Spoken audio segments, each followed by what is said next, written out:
There has to be an in-group and an out-group because of the way that our brains are wired. Yeah. Be great if the out-group were aliens. Yes, I've always said there'll be peace on Earth when aliens attack us. Yep. But they would have to attack because clearly if they're already visiting, which I have not looked at this, so do I think probably not, but I agree. a lot of people think they have. Hasn't really changed anything. So yeah, I don't know, man. There needs to be some way for us to oh God, let me give you a really bad option. It's really fucking terrible because we've already run this experiment. But the really bad option that seems like the last sort of stable thing was whatever country you're in, be proud of it. Try to do amazing things for the people in your country, be all inclusive, all those in your borders, and then try to exist in a connected framework with the other countries that is cooperative. But if they fuck with you, then I would expect an aggressive response. That I know is terrible. I'm just exploring an idea. I don't want anybody freaking out. In fact, just hit me up with the better idea because I'm all for it. But please anchor it in reality. Right. That would be my only request. So to that point, when we talked about earlier the full positivity guru, he's not anchored in reality. And that's what upsets me. Yeah. Love conquers all. The problem why people have cancer is because there needs to be more love in those cells. The reason why the Middle East is a mess because we need more love. Fuck off. Let me ask you a very Lex Fridman question. Can you steel man his position? So that means I always forget the straw man, steel man. Tell I'm me pretty again sure what it's Brett Weinstein. So a straw man is you build a cheesy version of it so it's easy to knock down. A steel man is like, I'm really going to put myself in his position. No, assume that he is well intentioned and build the best case for his argument. Now, you may still see the fatal flaw in it, but that you really attempt to say, like, this is where I think he's coming from. So this is really speculative because you're putting me on the spot in a way. Come up with discover a new religion where the fundamental central tenet, the universal law of God, of the one final true religion, is that under no circumstances should you ever do anything other than love every other human being.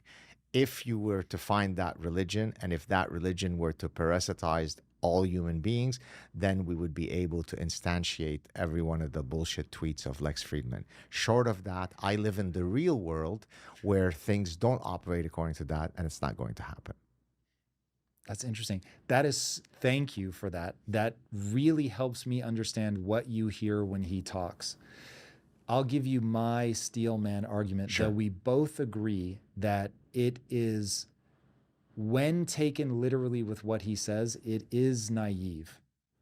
But my steel man of what I think he's trying to convey is humanity has a massive amount of suffering inherent to it, but humans can and will change their behavior when they center themselves around love, which is a very real neurological state.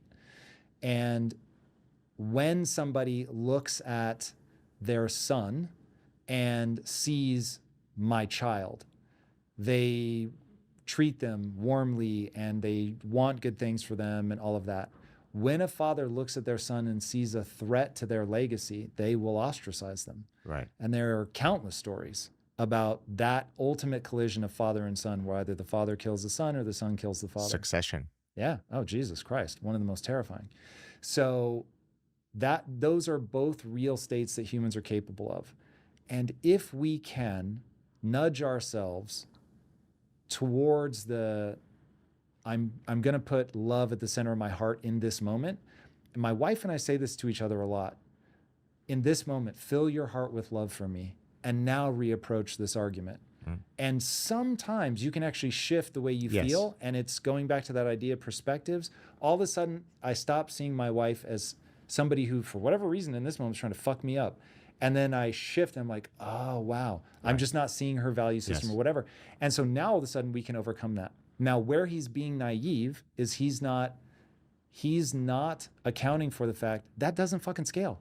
Right. Like, I get Yes, it. yes. It's wonderful, but I don't know that I want to talk him out of it. So he's not going to be the one to solve that problem, but he is going to be somebody who will model that enough that there will be some percentage of people Yes. that go, you know what, Lex reminds me to center myself around love in this moment, and I'm going to do it. So he has not solved the grand problem, and he comes across very cheesy sometimes, but I think his heart's in the right place. You know, I think that might explain why you receive fewer death threats than I do, I think you might be right. right? Because you've taken the exact same stimulus, in this case, Lex, and I've taken a less charitable position, which by the very nature of my taking this less charitable position is going to create more negative response to that, right? So the people who love Lex will say, "Stop! Why are you hammering on him?" Actually, some people were writing to me and saying, he's just a young guy. I said, he's almost 40. Alexander Yeah, the Great would not had put him- conquered Asia at 20. When is it open for me to attack the 40-year-old child? So, but I think just your disposition, and not that I'm a very affable, very kind-hearted guy, but I do have that punchy quality, for better or worse. You are able to flip that sphere in a way where you come up with a very charitable interpretation, and maybe I could learn from you how to better do that. Well, now let's make it even more complicated. I don't know that that would be the most useful approach for a world that ought not care about the individual. I'm going to have to define all this. I don't want anybody fucking clipping this out of context. For a world that doesn't care about the individual, and the world does not. The world, not people. Yeah. The evolution, time, a Yeah. better way. Time does not care about the individual. Wisdom does not care about the individual. So I don't know that it would be effective for this amorphous entity that we will call wisdom to want for you to be different than you are, because you offer a perspective that Thank I you. find helpful, in that you will face challenges that they're too muddy the first time I encounter them, and you'll give a real clear jab to the nose of that idea, which then gives me, I wrote it down last time, Nomological. my nomological assessment of the situation. So you'll throw a jab and I'm like, ooh, that's an interesting perspective. Then I look at somebody else's jab and that's an interesting perspective. But if I don't get the full range, You're missing I'm not something. mapping out the full reality of this thing.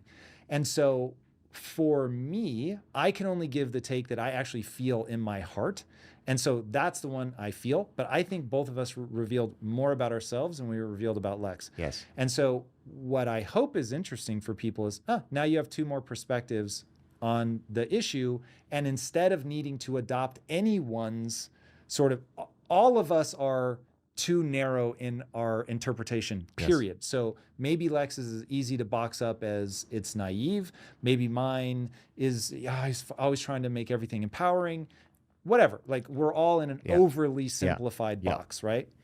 And it's in being able to hear all of us that people can form the most useful opinion. And this is why, I didn't mean for this to be the transition, but this is why I'm so freaked out about freedom of speech. You have to have it. You have to let everybody say what they think is true.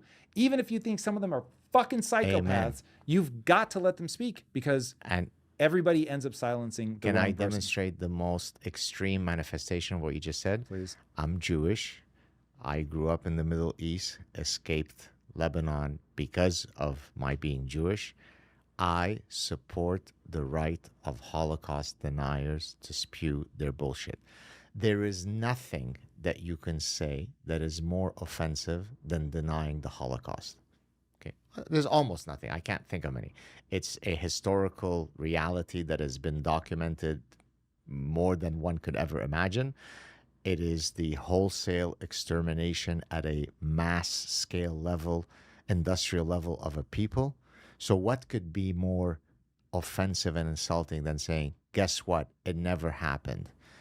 But if you believe in freedom of speech, that's the price you have to pay. There has to be assholes, racists, imbeciles, falsehood spreaders that exist. It can't be, I believe in freedom of speech, but not if you make fun of French Canadian accents. That's simply too far. You do not criticize our accent. Death upon the Jew. May the Jew return to the Middle East when we accepted him for 47 years in Quebec. That's insane. But that really is part of the architecture of the human mind, which is everyone finds their red line. You can say whatever you want, just don't draw my profit. You can say whatever you want, but don't put, I don't know if you know the story with Saddam Hussein, apparently.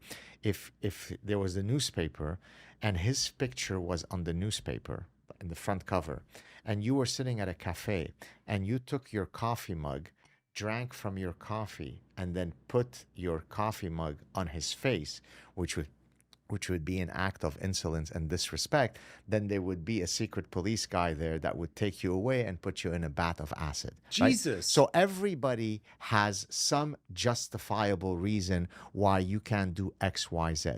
For maximal flourishing and maximal happiness of the greatest number of people, you have to adhere to the deontological principle of freedom of speech. If your feelings get hurt, fuck off, no one cares, grow a spine, grow a pair, and move on. Be anti-fragile. That will make you happy in life. If you like that clip, check out another powerful clip right here, and I'll see you there.